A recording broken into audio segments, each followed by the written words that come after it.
ఈ video only అమ్మాయిలకు మాత్రమే. మీరు కూడా నన్ను ఏం తప్పుగా అనుకోద్దండి. నేను నా చెవులో వినింది చెప్తాను, నా చెవులో పడింది చెప్తాను. మీరు డ్రెస్సింగ్ సెన్స్ కూడా కొద్దిగా చూసుకుని వేసుకోవాలి. మీ ఇష్టం, మీ ఇంట్లో ఎలా ఉండొచ్చు, బట్ ఇంటి బయట వచ్చినాక ఎలా ఉండాలి చూసుకోవాలి.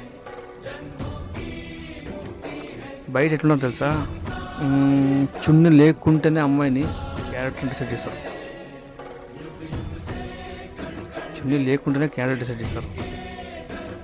మీరు ఇంట్లో నుంచి వస్తేప్పుడు మనకు నీట్గా రెడీగా రండి. మీ ఇంట్లో ఎట్లనే ఉండండి పర్లేదు, కానీ బయటకు వచ్చినప్పుడు చాలా జాగ్రత్తగా ఉండాలి. నాలుక నరం లేకుంటుంది కాబట్టి మాట టక్క అనేస్తారు. మనం అనుకుంటాం వాళ్ళ ఇష్టం మనకెందుకు, వాళ్ళు అనుకుంటే మనకి ఎన్నో అనుకుంటారు, మనకు అవసరం అంటారు.